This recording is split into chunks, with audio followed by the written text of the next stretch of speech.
Hello there. It is Wednesday, and I'm live on YouTube, on Twitch, and on Facebook. And if you're watching this, it may be that I am actually live. It may also be that this is a recording of a live stream and you're watching this after the fact. No matter what, welcome. I'm Father Roderick, for those of you that may not know who I am. I'm a priest, as you can tell, and I'm a geek, as you can tell.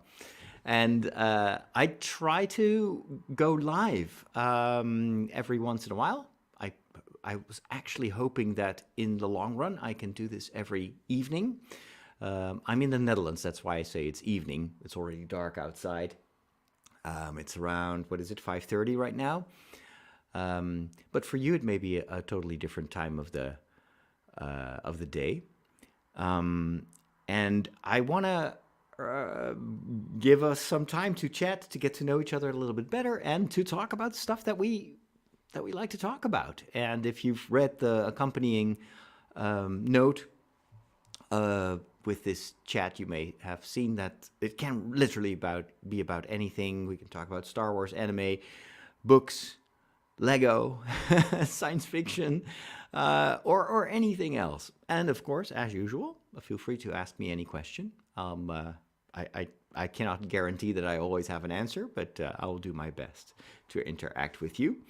And of course, I'd like to get to know you as well. So if you're new here, feel free to introduce yourself so I can see where you're from, and also introduce yourself to the community. There are always people watching from all over the globe, some of which are kind of part of the old timers, the dinosaur club. And some are slightly newer, but it's always fun to also get some interaction going between the people that are catching these live. Hey, Stephen. Hey, Michiel. Hello, Sandy. Hello, Margot. Hey, Tim. Tim says, I love the last walk about the psychological effects of childhood. Thank you so much, Tim. Tim is referring to a podcast that I do every week, which is called The Walk. If you want to check it out, just search for The Walk with Father Roderick. And I talk about what's going on in my life, things that I struggle with.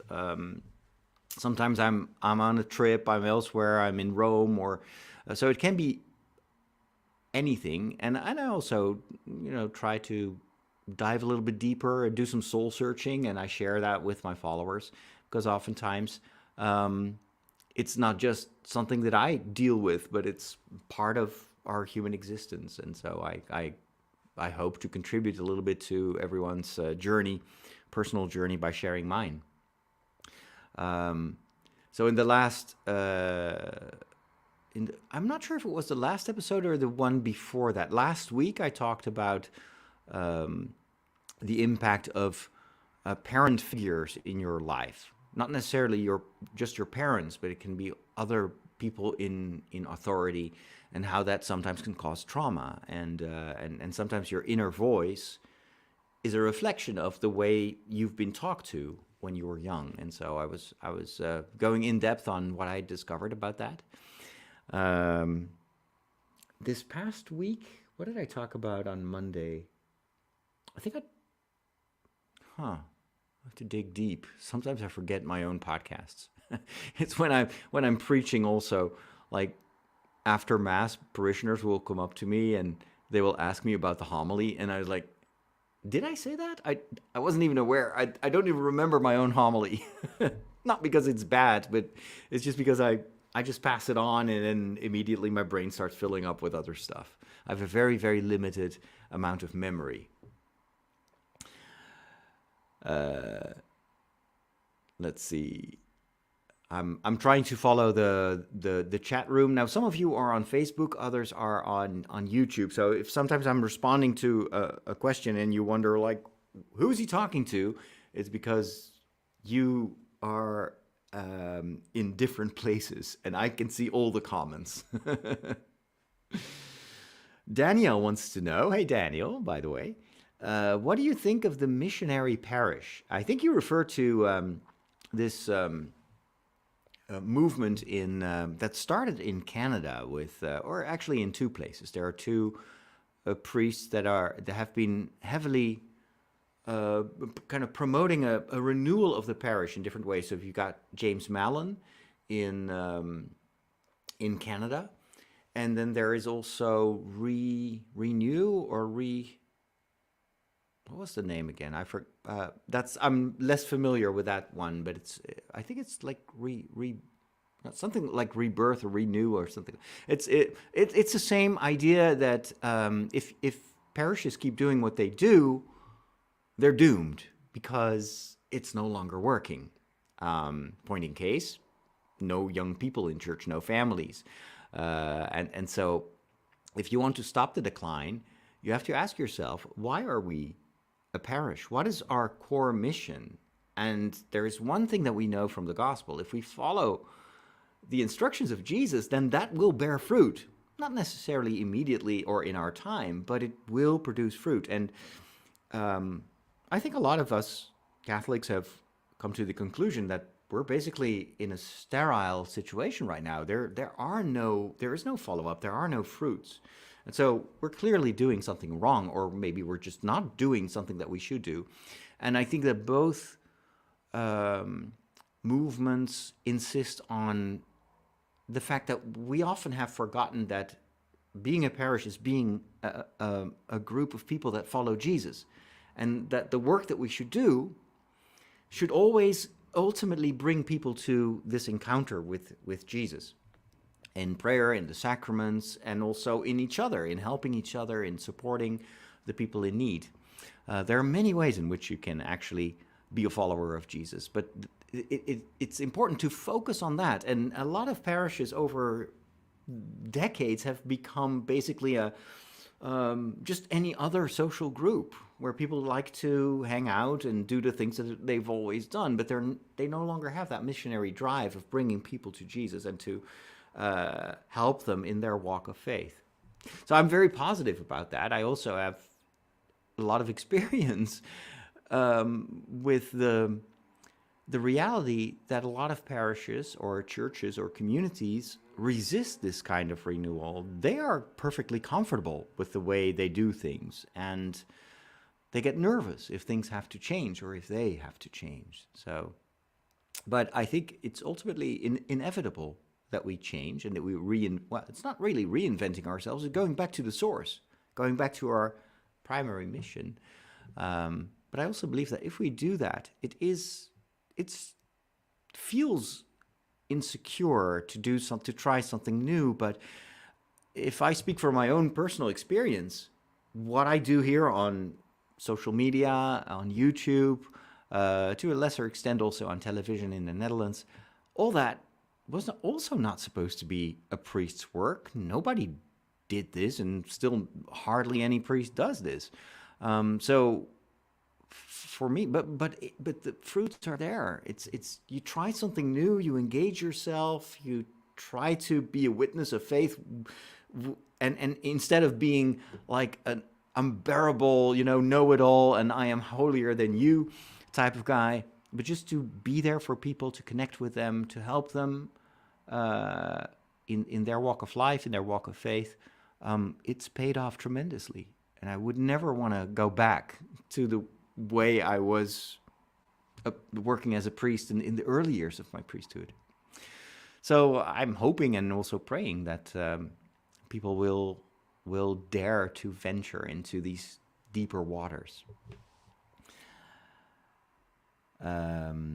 Let's see. Peter wants to. I think Peter wants to talk about special effects, and I guess you refer to maybe to Star Wars, or other television series. I just watched the 10th episode of Star Wars Andor, which is an amazing series. In case you haven't watched it, it tells the story of Cassian Andor, who we know from Rogue One, which is a movie from a couple of years ago, very popular movie.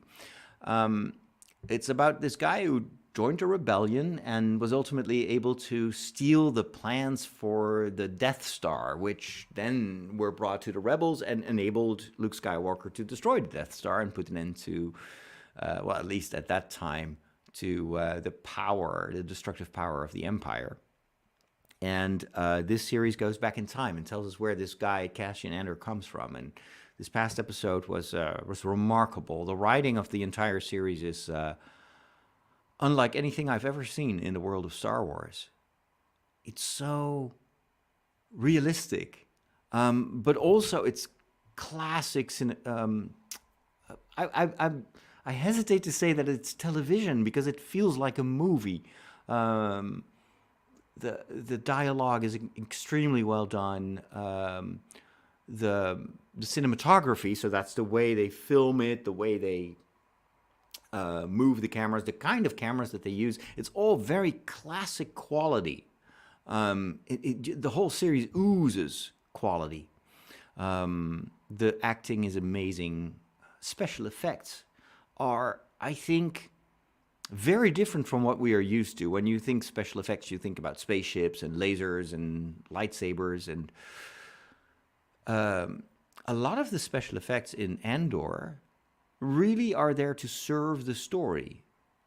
So nothing is in your face. Nothing is like, oh, look here, big spectacular stuff. Now, actually, the series is very, I would say, modest in its application of special effects. There are a ton of special effects, but you don't notice them because it's all background work. It's all like digital backgrounds and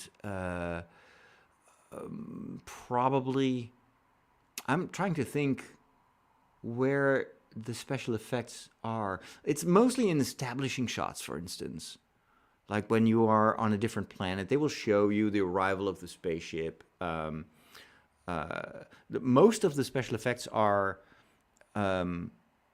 most prevalent on Coruscant, which is the kind of the political center of the galaxy at the time of this series, and it's a big like city planet.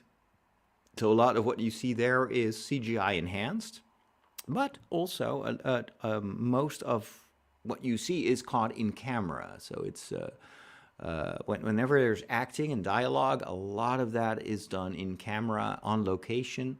They did use the volume, which is this kind of virtual digital set, but it's done with restraint and only in scenes where it's just more practical to just create a digital backdrop. So for instance, in this 10th episode, there was a scene where there's a conversation between two people, and to me it was obvious that that was filmed in a volume, but it didn't really matter. The scene didn't need to be filmed on location. Would have probably been cost prohibitive for what is a relatively short sequence. So I think it's in that respect it's very different from Obi-Wan Kenobi and the Book of Boba Fett and The Mandalorian. Those series are almost exclusively shot on a digital set in the volume, and they've really figured out how to do that really well. But Andor, I think, by using natural environments, so for instance, there's like 3 episodes that are filmed in Scotland, and you can tell because it's outside and it has a totally different vibe. The lighting is natural lighting. They used a big dam that they enhanced, of course, with some Star Wars props. But you can tell it's all real. It feels real. It even sounds different from what they filmed in the volume because, of course, it's outside. So you got all the kind of natural acoustics. And you're subconsciously, you can tell that it feels real. And I think this is hopefully something that Disney will continue to do in future series. I know that it would be cost prohibitive to do a series like Andor or to use the style of filming that they use for Andor for every series. Using the digital method is, of course, a way for them to create a lot of content for, relatively low investment. But it also can start to feel a little bit the same, whereas Andor is very different, and I think the franchise needed this, and also the realism, the kind of dialogue involving people like scriptwriters and directors that are not familiar with Star Wars. They don't have a Star Wars background, And that, I think, could very well be actually what is going to save the franchise and make it be even more successful. This is what they did with Marvel as well. They brought in a lot of directors and writers and actors that were not familiar with the superhero genre. And that's how they introduced us to new types of storytelling. And they tried out stuff. They did comedy. They did like a heist movie, all sorts of different genres, which made the whole tapestry of the MCU much more diverse than if you would only always work with the same people and the same writers. So I hope that they can do that for Star Wars, because frankly, the Star Wars really needs that. It's always been a bit monolithic with George Lucas at the reins. And then, as much as I love what Dave Filoni does with Jon Favreau, they have also a very typical style and a particular way of telling stories, which is great, but it should be bigger than that. I think there's always the risk that you get kind of cookie cutter stuff after a certain time, and that of course would be really, really bad for Star Wars. Let me see what else is going on in the chat. Hey, Flying Car. Hey, Praise Be. Trying to browse through the questions. Dive Immersion says, The Walk is an excellent podcast. Thank you. Have you been watching Andor? Well, that's a question from a couple of minutes ago, so yes. Hey, Malou, how is California doing? Chris is from Austria. Awesome. Beautiful country. Praise Be wants to know lace or no lace.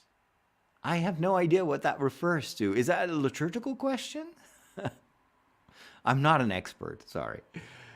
Evo has sent me a message via Messenger. I may not have had it. I have to say, if it's Facebook Messenger, 9 times out of 10 I don't see it because I don't use Facebook Messenger. So maybe you want to send it to me via WhatsApp or Signal.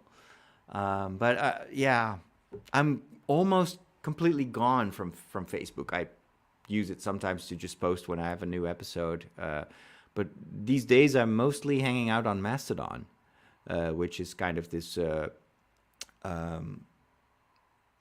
it's a relatively new social media platform, which has grown tremendously in popularity with all the chaos currently at Twitter. So that's where I engage a lot of people. If it's a private message, then it's best to use Signal or WhatsApp, probably. It's more likely that I see it, or just good old-fashioned email.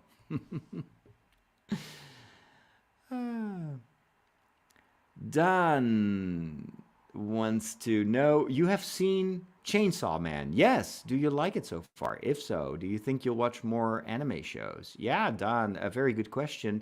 I am actually almost current with Chainsaw Man. So yesterday's episode 5, I still need to watch it, but I've seen the previous 4 episodes. I think it's an excellent series. I think I also kind of know what they're doing, where the story is going. I haven't read the manga, just had a few impressions of the manga.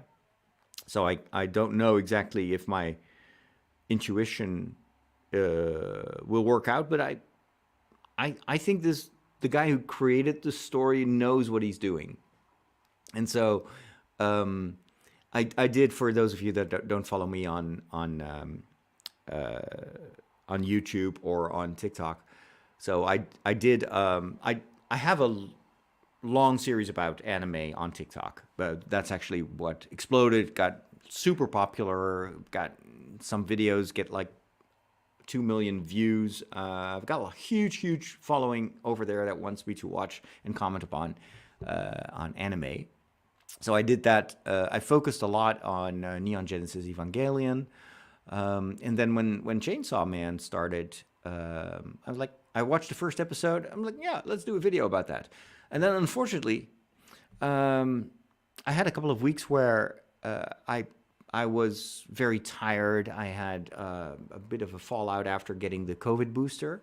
Um, and so I was just too tired to make new content, unfortunately.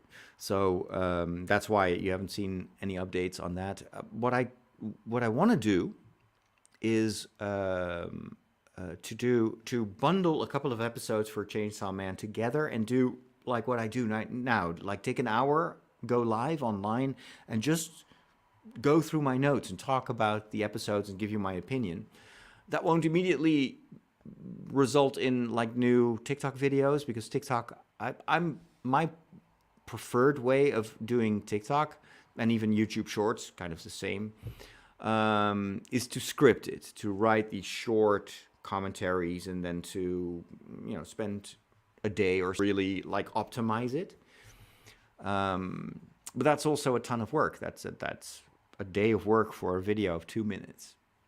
So hopefully over time, when I get a little bit more energy, I can focus on that again. Plus, of course, I've also been doing a lot of Star Wars stuff, Andor. So yesterday I recorded another deep dive, an hour and a half of analysis of episodes 7, 8, and 9 of Andor.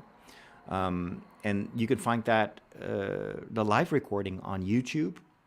That's kind of the raw material that I then edit in audio for my patrons. So I do a special Patreon podcast, and I add sound effects and music, and I spice it up, and I also cut out all the stuff that, like when I do a live show here on social media.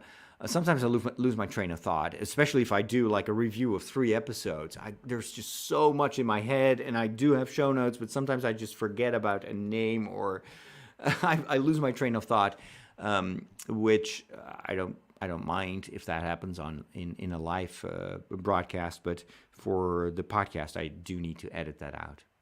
So that has been keeping me busy also lately.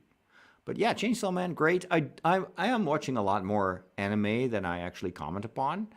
So I'm reading Berserk. I'm watching the anime. I picked up on what? Titan, the Titans, the Attack of the Titans. What's the name again? So I watched a few episodes more than a year ago, and then I kind of forgot about the show. So I'm rewatching that. I'm watching JoJo's Bizarre Adventure, Spy Family, Licorice. What is it? Licorice. What else am I watching?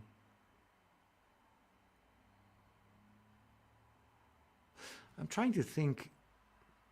There are a bunch of other shows that I'm watching. Oh, Death Note.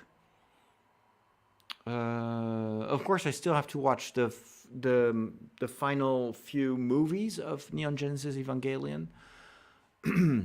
Gosh, there's so much that I'm watching.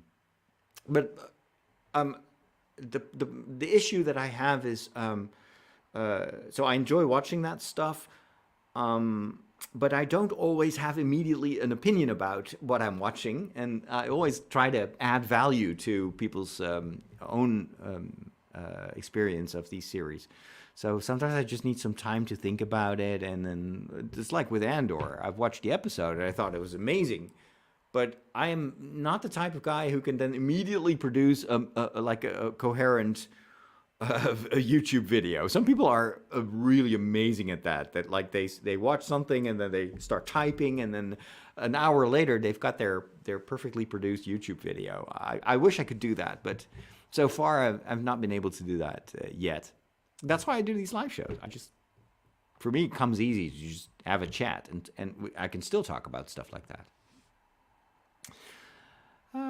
Let's see. Hey, Liz. Mariana wants to know, do you like the game Knights of the Old Republic? Yes. There are a couple of games that take place in the time era of the Old Republic. Knights of the Old Republic is an adventure. They're currently working on a remake of that. Um, and that's one of those games that I played it over and over again without ever finishing it. So I always get stuck on Coruscant, and I never got beyond that, which is frustrating because every time I play it, I was like, wow, this is such an amazing game. Um, and I don't know exactly why I do get stuck. It's probably because it's just there's so many branches of the story. You have to constantly think, what am I going to do in this situation? It's a bit similar to Mass Effect, same company that made that. Mass Effect. I've recently started to replay the ultimate version of Mass Effect, like what is it? They did a remake of, well, not really a remake, but a re-render or something like that. It's amazing. It's so beautiful. What a great story, but it's also it's demanding because you have to make these decisions. There are action scenes. You have to decide, constantly decide, and oftentimes when I play video games, it's at the end of the day, and I'm often pretty tired, and I just don't want to think about everything I do in a video game, and hence. My habit of just hanging out in Valheim most of the time when I have time to play video games, because then I can just, hang around, defeat some trolls, build a new house, and just chat with the other people that are walking around in my instance. So that's I think one of the reasons that I never got anywhere in these great games. I love them, but yeah, it's just a matter of not having enough energy.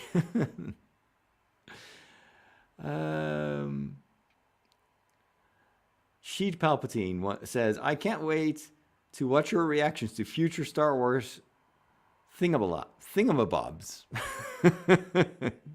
Excellent. Peter wants to know if I have a 3D printer. Oh, cool. I don't have a 3D printer, no. I have friends that actually make their own gear. They're in the 501st, so they if they want to create a new armor or something like that, they do print a lot of their costume.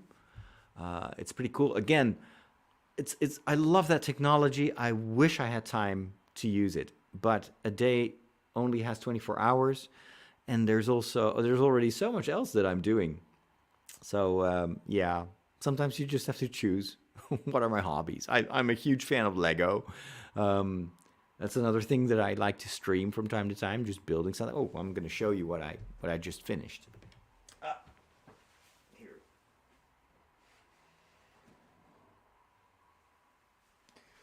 Took me weeks, but I'm finally done with this. This is it probably won't focus because my face is in the way. Maybe if I hide my face behind it. Ah! Oh, there it goes. This is the Lego set of Friends. It's a really fun build, very detailed, lots of Easter eggs. I think something fell on the floor. Oh.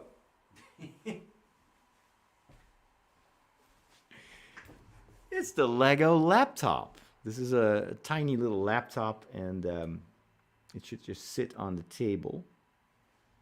These dioramas, I love them. This is so fun. I have the Office one, so I'd love to build that one as well. Being a massive fan of the Office, and then I have a couple of modular buildings. It's my dream to create a Lego city in the room next to this one, because I just love building these houses. That's my favorite Lego to build. So one of the projects that I would like to undertake is to create a mock. So I built last year. I built the Disney castle, right? The fairy tale castle. And now I found a mock by a Dutch guy, and you can with the elements, you can turn that building into a modular costume shop, like a Disney costume shop. And I've been really wanting to build that. So I've taken the whole thing apart. Where do I have the boxes? Oh, they're behind me here. So, yep. I got 4 of these filled with. But then I'm following the guy on Instagram, and he said, if you are going to build my modular version, you'd better make sure that everything is sorted in terms of size and color. Well, this is just, for instance, this is all the gray stuff. It's going to be a pain to build anything because I will have to. Most of my time is going to be wasted in trying to find the right element. So I guess I have to figure out a way to sort all this into smaller units before I can build that.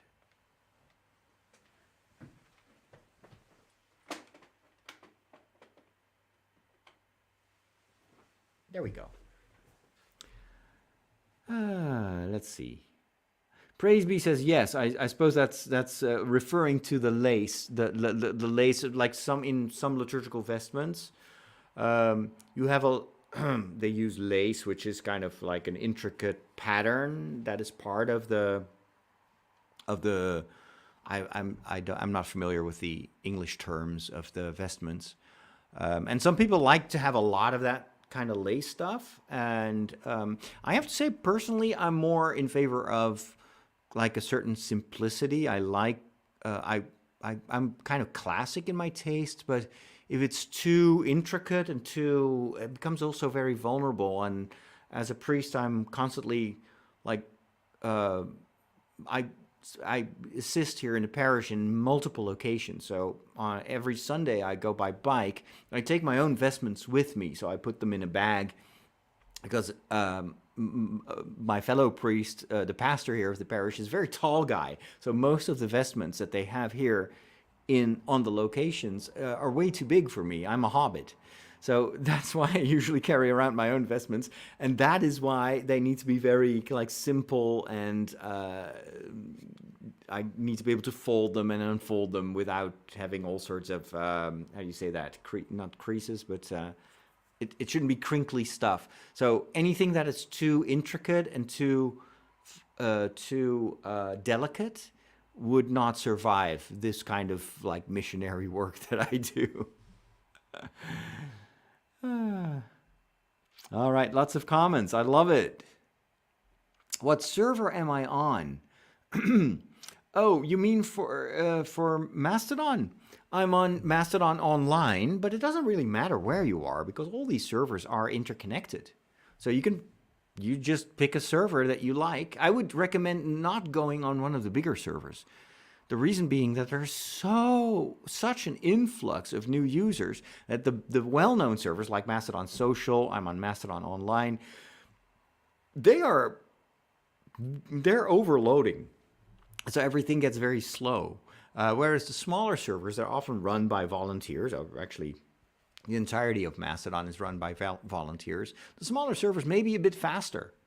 And it doesn't even really matter when you begin. Just pick a server, but you can always move, and it's very, very simple to move from one server to another. But I would say just pick one, start experimenting, start following people, do some searches for hashtags. You'll find a ton of creative people. I'm having a blast, especially because it's all new. And on Twitter and Facebook, the algorithm works in such a way that the way I interact with those platforms barely got any response anymore. It was almost like I post something and then it just disappears in oblivion. Nobody sees my posts. Whereas on Mastodon, it's much more intentional. There's not this big algorithm that serves you stuff to consume. You have to search yourself for interesting people. And so I'm having a lot of fun just trying to discover new people and replying and interacting. There's a lot more. I'm more engaged, and so I get more engagement myself as well. But you do have to start anew in a certain way. That's not, not everyone who's following, or like I would say the big majority of people that follow me on Twitter and on Facebook are not on Mastodon. But a lot of other interesting people are, and those I don't know those people. So, yeah. it feels like this is what the internet was 10 years ago or 15 years ago, and it's a lot of fun. Um, Mastodon can feel confusing, but it really isn't. It's just it doesn't really matter. It's just pick a server, sign up, find a good username, fill in your bio, and just start follow me. See who I follow. Do a search for a hashtag. Like I did a search for hashtag Star Wars. I created some columns, some lists. Like in the browser, it's actually uh, uh, you can create a sort of tweet deck type of layout, which is also how I use Twitter. And so I follow certain hashtags. And so for today, there were a lot of Star Wars posts, and I see like, oh, that's an interesting person. That or that lady or this guy has interesting Star Wars commentary. I want to follow this guy. I want to get to know these people. That's how you create connections.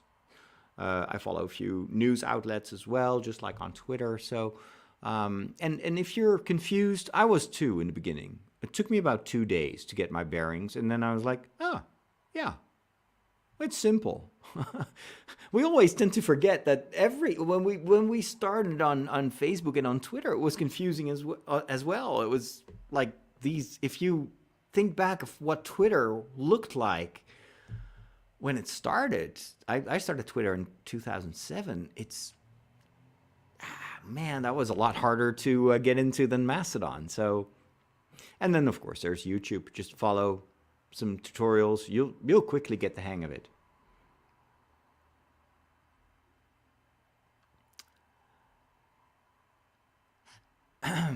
Let's see.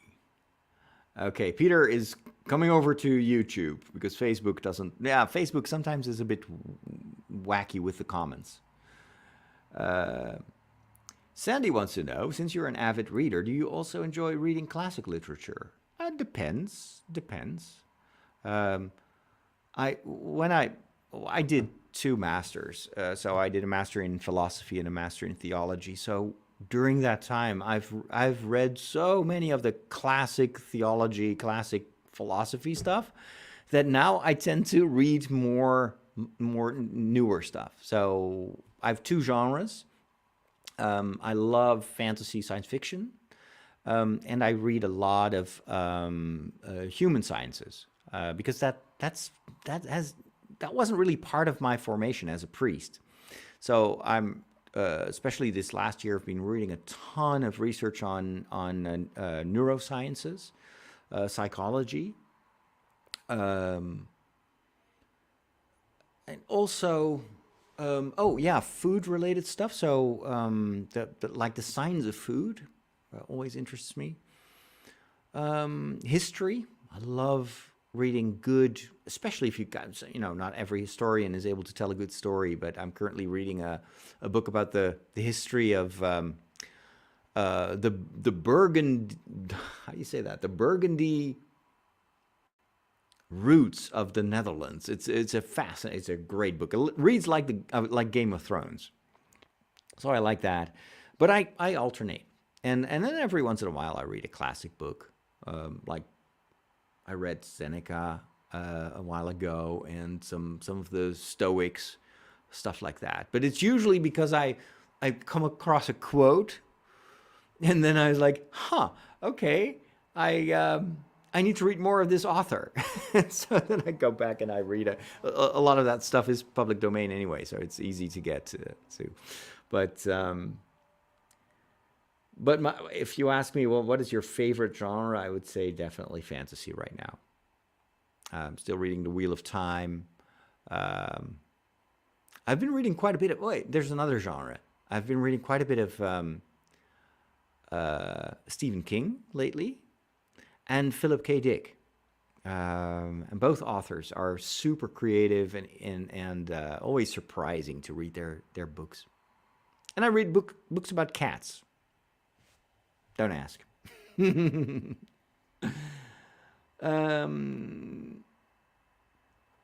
Sheila once asks if I watch Bleach. I think, right? Bleach is an anime. Am I Or are you talking about Bleach, the product? Who is my favorite Jedi? Who's my favorite Sith Lord? My favorite Jedi? Well, besides Luke Skywalker, of course. Who's my favorite Jedi?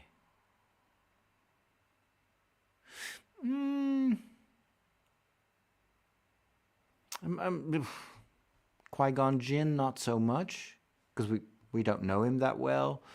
Obi-Wan Kenobi, yeah. I mean, he's a great guy, but he's not my type of Jedi. Yoda, favorite Jedi? Maybe a good question would be, who would you like to have as a Jedi Master if I were a Padawan? Then I probably would pick Obi-Wan Kenobi. More as a master than as a friend, strangely enough. I'm trying to think of other Jedi. There's nothing comes to mind. Favorite Sith Lord? Well, it depends what your criterion is, of course. Do you want a Sith Lord that scares you? I mean, a lot of people love Darth Maul, but I think he's kind of one-dimensional in a certain way. Well, he's not in the Clone Wars. They give him a little bit more depth, but it's not someone I would like to hang out with. Palpatine creeps me out. I guess my favorite Sith Lord is Vader. He's awesome. He's really great. Because I kind of understand Vader. I know where he comes from, and I know where he's going. So he's kind of, he's my kind of guy. Hey, Terrell. From Philadelphia in the United States, personal question. Who are some of your biggest influencers from my childhood? Great question. Biggest influencers in my childhood. I would say authors. Definitely authors. Roald Dahl. Charlie and the Chocolate Factory I read that book 100 times. I loved his storytelling. I'm not sure if I learned a lot from him, but he influenced me definitely on the level of creativity, storytelling. I think I'm such an avid reader mostly because of Roald Dahl. And so to that extent, he has had a massive influence on my life. Other influences, George Lucas, obviously. Tolkien, at a later moment in my life when I was a bit older. I read The Hobbit when I was 12 and Lord of the Rings when I was in high school. In seminary, definitely C.S. Lewis. The Great Divide had a massive impact on my understanding of heaven and hell and purgatory. Other influencers. Well, obviously, of course, everyone is influenced by their parents. Not always in a positive way, I would say. But it's mixed, as always. No parent is perfect. Trying to think of other people. Well, I had a few friends. I usually didn't have a lot of friends because I was kind of shy and a bit introverted, and very geeky. So I didn't have a whole slew of friends. But the friends that I had, I think, definitely had a major impact on my own development and interests. I had a good friend who was great at languages, and I was always intrigued by languages. It made me want to learn a lot of languages myself, so that's why I speak a number of languages. Another friend who was was born in the United States. His father was Dutch, his mother was American, and he taught me. One of the things that I remember is his love for country music and Johnny Cash. and model airplanes and just anything with, you know, making model builds. And then another friend of mine was very much into computers. He was very good at programming, and it's because of him that I got my first ever computer. So my first computer was a ZX81, which was also sold, I think, as under the Radio Shack brand in the United States, or maybe not. Maybe not. I'm hesitating. There was an American variant. It's a super tiny little computer with 1K of memory. And then my second big computer was a TRS-80. And I learned to program on that computer, basic, and then I even dabbled with machine code. I was lousy at programming. I'm more of a creative guy. But my interest in technology definitely stems from that time, and also maybe even podcasting, because we were always recording stuff. He had this big tape recorder, and you could use it as a 2-track recorder, so we could record radio shows and mix in music afterwards. It was a lot of fun, and sometimes I'm thinking, well, maybe that is where later on, when I discovered podcasting, where it clicked with me, because I had done that as in secondary school. Although we had no audience, of course, because it wasn't real radio. We were just recording it on tape, and that changed, of course, with podcasting. Hope that answers your question.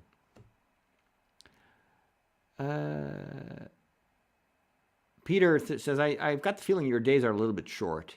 Every day should have 48 hours. Yeah, actually, the amount of hours is not the problem.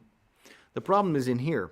I've got way too many interests. There's always, I've got a scatterbrain. That's how they call it, right?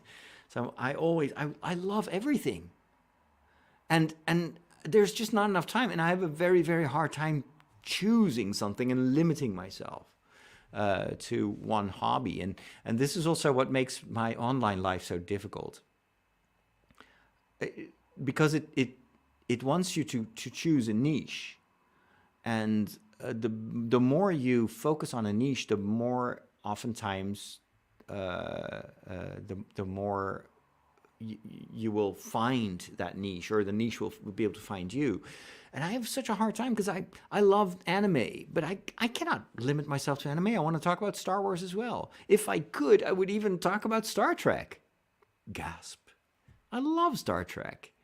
But I never do videos, because every time you use, if only a tiny soundbite from Paramount property, you get a copyright notification, and sometimes even a copyright flag. So I'm so sad. I would love to do a podcast about Star Trek. In a certain way, I'm glad that they make it so hard, because then at least I can focus on Star Wars and anime. But I also love to make documentaries and TV work, and it's just Lego.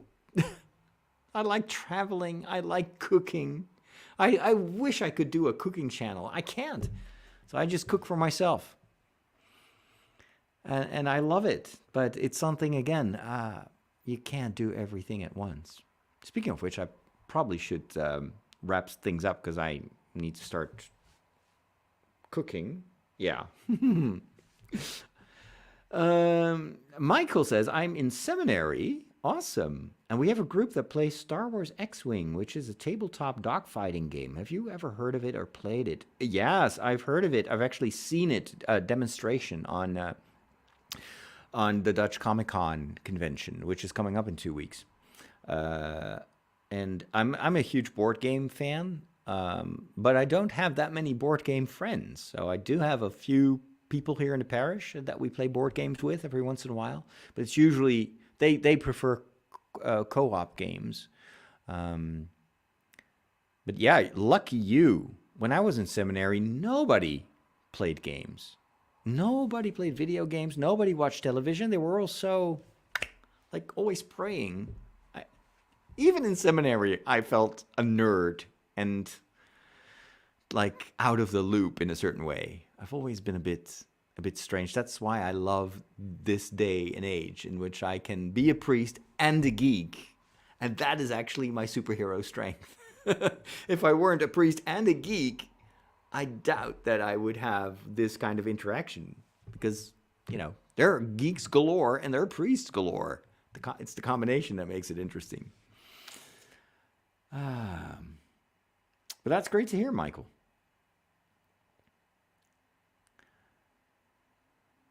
Am I excited for The Acolyte? The Acolyte is another television series, Star Wars television series that is in development. They've just started shooting and they've announced the cast. Carrie-Anne Moss is among the cast. That alone makes me like super excited. It's like, oh my gosh, that is amazing. If they get that level of actors, of course it's going to be great. But I don't know anything about The Acolyte, so maybe I should do a video. Like, what do we know about The Acolyte?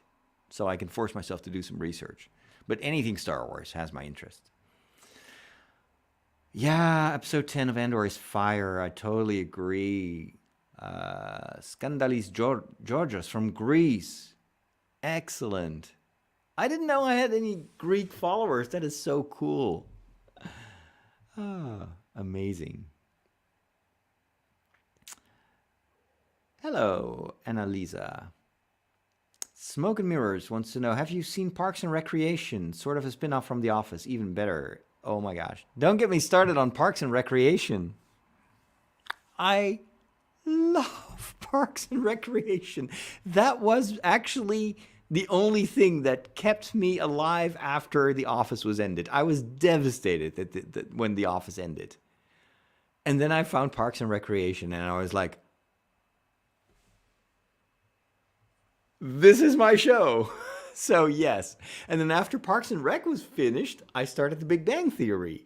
And now I'm almost done with The Big Bang Theory. And now I've discovered Friends and Frasier and Seinfeld. It's old stuff. I'm very much behind. But I love that sort of stuff. But yeah, Parks and Rec was probably the wackiest sitcom, and it was totally brilliant. It was even more out there than The Office to a certain extent. Although The Office is my comfort food when it comes to sitcoms. I can that and The Big Bang Theory. I can rewatch those episodes any time of the day, any time of the night. Do you play Red Dead Redemption? I do have the game, and I've played through a bit of the campaign. And then I stopped because I had to move. And ever since I moved from one city to where I currently am. So I've not been able to play video games for 2 years. Only a bit of Valheim, but that was it. I've just recently, just the other day, I reconnected my Xbox to the TV here on the other side of the camera. So yeah, actually, maybe I should start to play that game. I loved it. It was amazing. It was so beautiful, the game. So atmospheric. Yeah, I love open world games in general.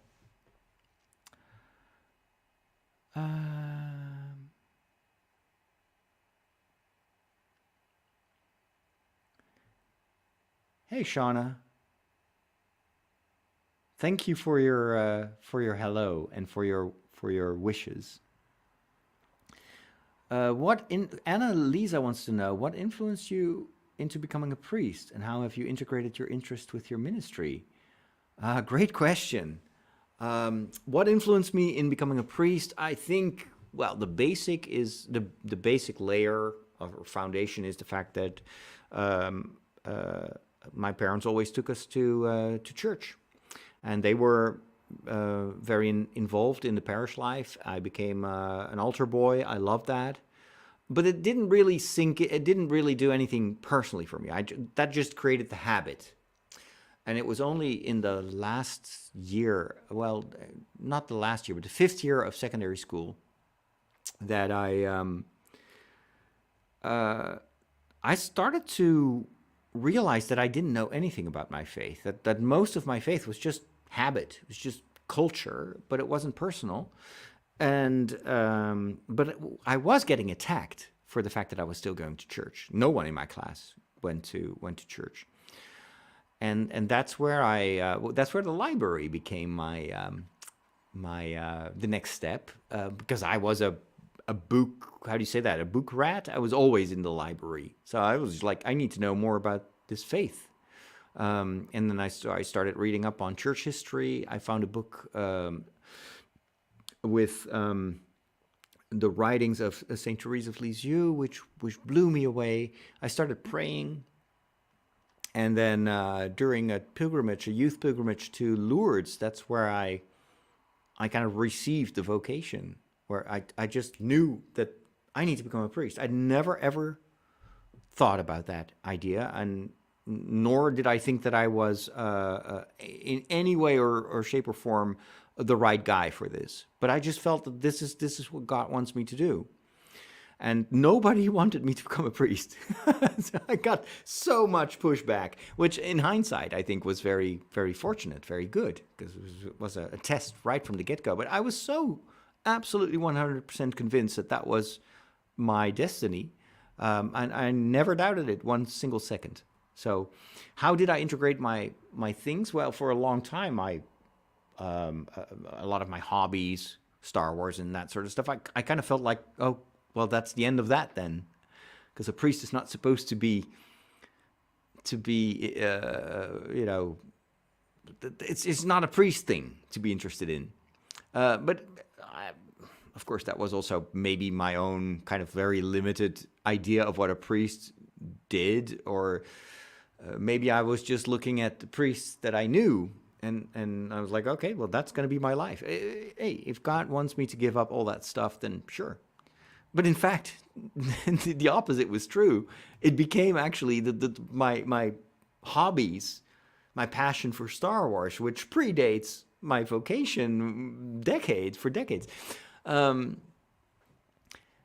that turned out to be the instrument, or the tool that God gave me to create this type of ministry, which is very atypical for a priest. And so being a priest and a geek and having all that background in computers and technology and that general interest, and maybe even the fact that I'm interested in so many different things, became also for me an occasion for other people to relate to me, because I'm not just this one-trick pony priest who only talks about liturgy. I mean, God bless the priests that do that, but I'm just a different type of guy. I'm very not the usual, the kind of the regular mold when it comes to priests. And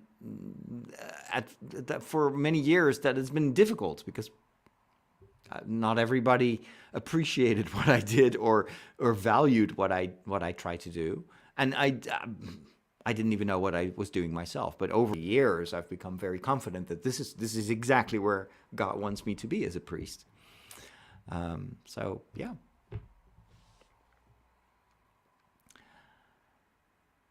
Do I have a favorite one-hit wonder song that you really like? Do you have an hour? There's so much music that I like. When I'm not streaming and I'm not reading and I'm not working, I'm always singing. I don't think I've ever shared that, but I sing all day long. I've got Spotify. I've got my playlist and I sing along. My favorite genre right now is kind of sing-songwriters, or kind of the more folksy type of music. But geez, there's barely anything that I don't like. But most of the music I like the most is stuff that I can sing along with. So obviously the music of my childhood, all the classics. I'm a huge fan of opera, which is also something I don't think I've ever shared. Puccini. Yeah, mostly Puccini. I love Puccini.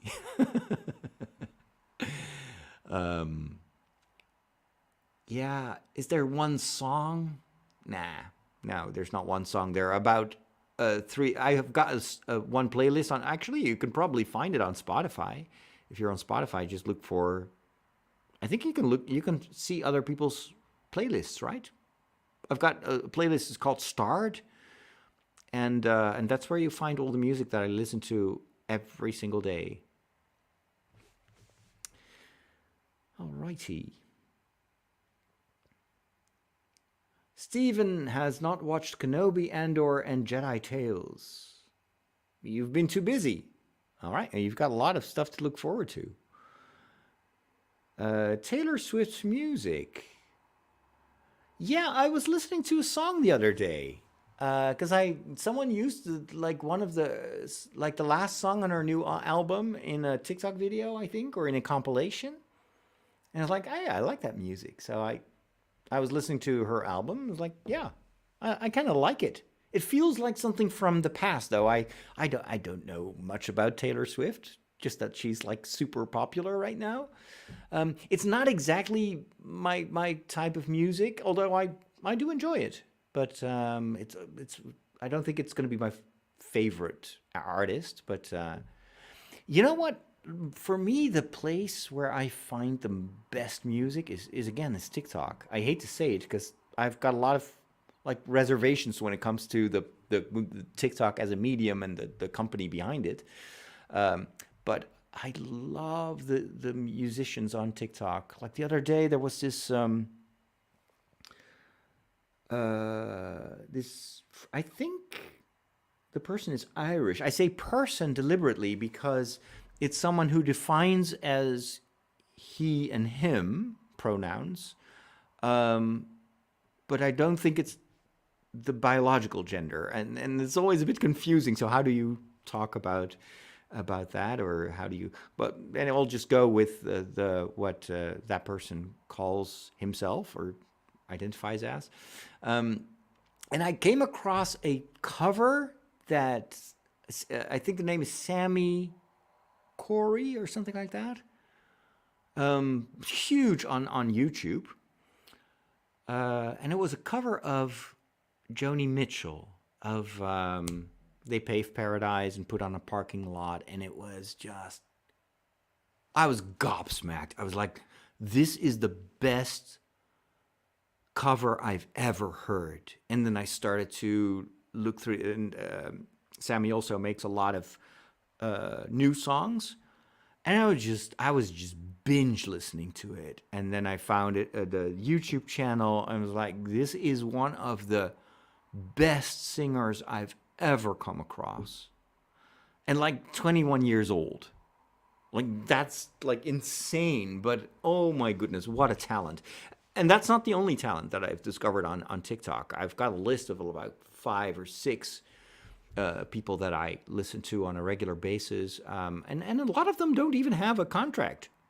Some of them are on Spotify with a few songs, but usually the stuff that they perform live is so insanely better than anything they've recorded on studio quality, because it's like real authentic music, It's performed right there, and it's this immediacy, which to me, again, it's what a wonderful world we live in today. I need to start wrapping up, guys. So many interesting questions.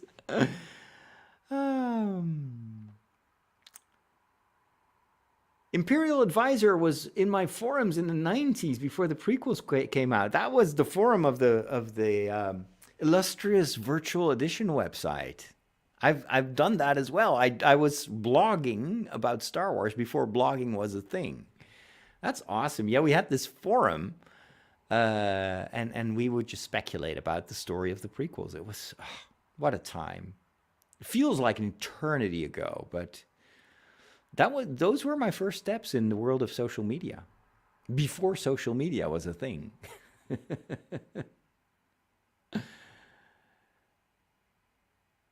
Yeah, maybe I should do some Star Trek as well, and maybe I should just talk about it instead of. There's this idea that maybe I'll just pitch it with you. Let me know in the comments if you're watching this after the fact, but I'd like to pick your brain on this. And I should also, honestly, I should talk about this with my patrons first. So I do this podcast. It's called Story Secrets. And I initially made that just for my patrons to create also an incentive for people to support me because my patrons are my only source of income. And right now it's not enough to pay the rent.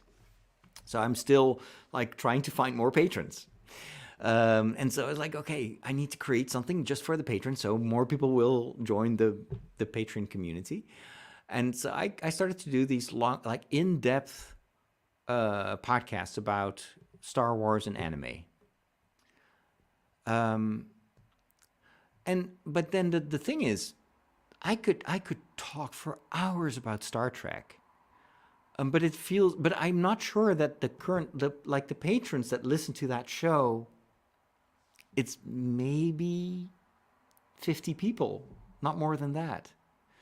So I feel almost like it's such an investment but that's kind of the show where, like, I have a few other podcasts, but it's about everything. Like The Walk is about kind of my inner journey, and then I've got The Break with Father Roderick, which is kind of like a morning show. That was the original concept when it was still called The Daily Breakfast. It was meant to sound and feel like something you put up in the morning while you're having breakfast. So it is very fast-paced, talks about a whole bunch of different topics.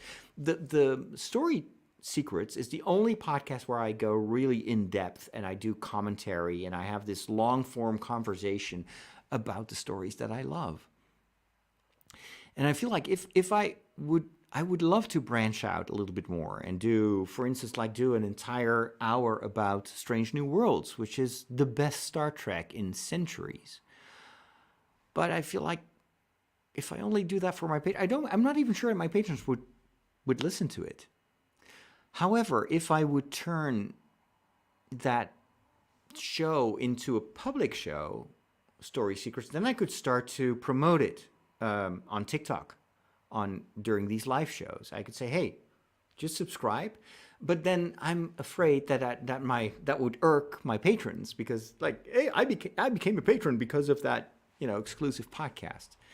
So I honestly first have to talk with them about that, if they would be bothered if I would make that a public thing, or maybe I can do something in between, where the majority of the episodes would be for everyone, and then I would do these special topics for the patrons, like a bonus show or something like that. I don't know. Or maybe another option, which some patrons do, or Patreon creators do, is to create a public podcast, but the patrons get early access, so they can listen to the episode like a week earlier, for instance. So I don't know, but I feel like I'm sitting on so much opinion, on so much content that I would love to discuss.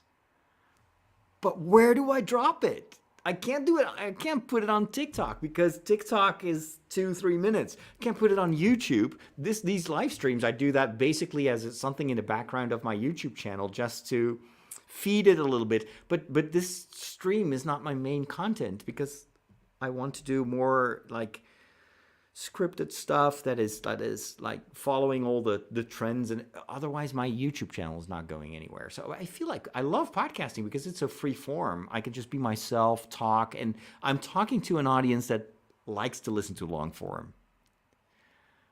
If that's anything you would be interested in, maybe I should create a stretch goal. Like if I get this number of patrons, that would allow me, literally, it would allow me to spend more time on creating a show like that and to do more work. Right now I can't. I have to also do television stuff, and because otherwise I'm unable to continue financially. Yeah, maybe that's the way I should put it. I don't know. What do you think? Let me know.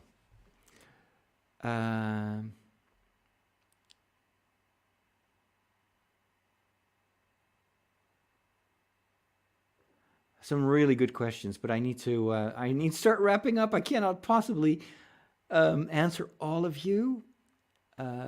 Star Wars Imperial Assault. I actually played that board game for about a year with friends. It was One of my favorite board games ever. Unfortunately, I had to move to another town, so I never get to play board games with those people anymore. The Acolyte is a murder mystery being solved by a Jedi and Padawan. Oh, Sherlock Holmes. Interesting. I'm glad I have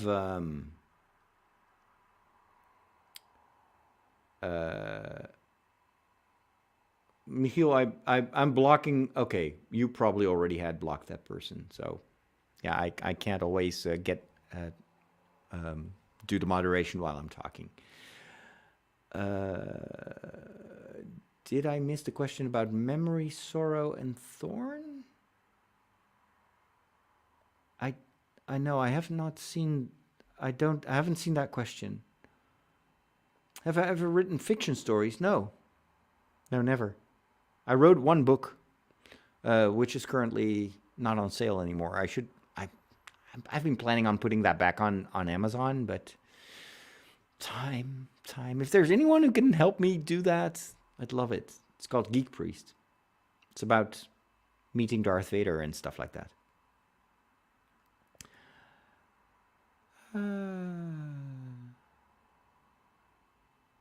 I've known other priests who were pretty involved with nerd culture. Yep. True. Oh, cool. Peter is doing 3D stuff. Hey, Vasco Talavera Alvarez.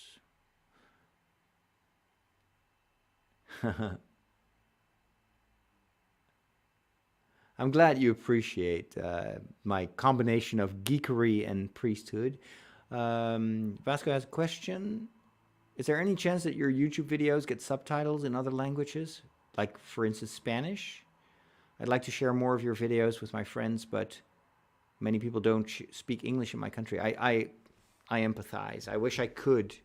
It's just, I'm waiting for this to become automatic. There's no way in the world that I would have time to subtitle and translate stuff. You know, translating, even creating subtitles is super labor intensive, and then translating, it would take me literally like half of my days to just do subtitling. So, but if I'm not mistaken, but there are other people in the chat that know more about this than I do. I think that YouTube actually does automatic translations now. It's not perfect. It's machine translation, but maybe that in the future. I think that technology is getting better and better. So it's only a matter of time until YouTube will basically be Babelfish, and maybe they can even replace my voice with Spanish as I'm talking. That technology is not far away anymore. It's coming very, very soon. Ah, Turandot from Puccini, so beautiful.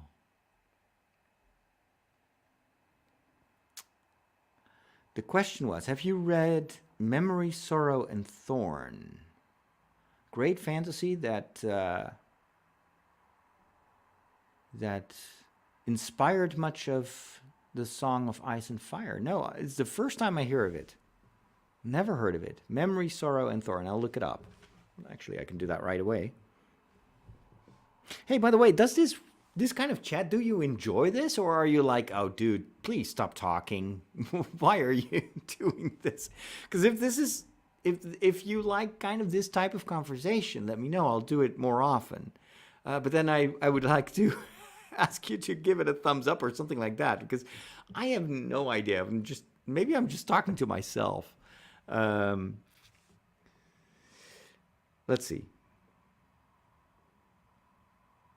I'd hate to waste your time and mine also. Okay. Memory, Sorrow, and Thorn. Nope. No results found. So I'm using kind of an Audible equivalent here in Europe. It's called Storytel. If it's not on Storytel, It's not very likely that I'm going to read it because I've got a limited budget, and then I would have to buy the book. Whereas on Storytel, it's for free. But thanks for bringing it to my attention. Maybe every once in a while on the Amazon Kindle store, they put stuff on sale. So now that this is flagged in my mind, I may pick it up if it's on sale.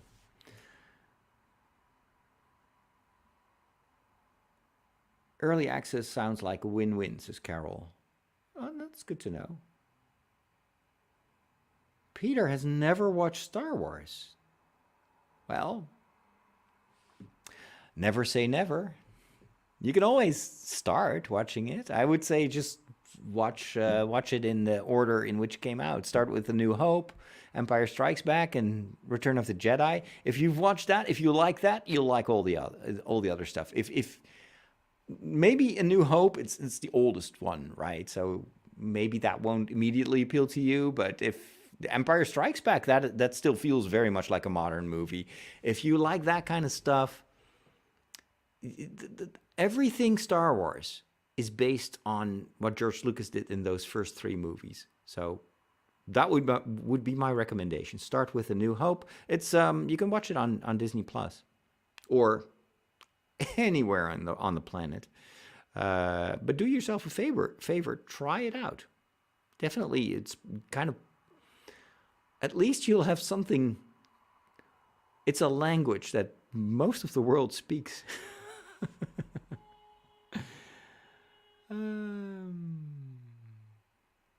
Maybe do a public warm-up session on Star Trek for people to get interested in becoming a patron. Yeah, maybe that would work.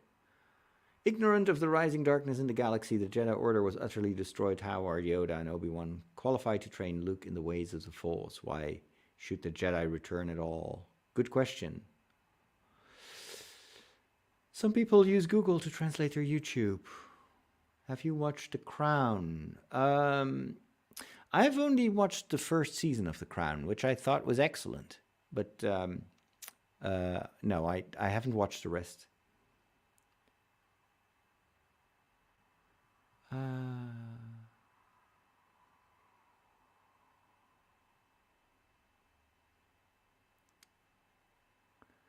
Oh, there's accessibility setting in Chrome for automatic subtitles. Ah, interesting. Loving this kind of Q&A stream. Good. If we wanted you to stop talking, we'd stop watching. Well, but I don't know how many people have stopped watching in the meantime.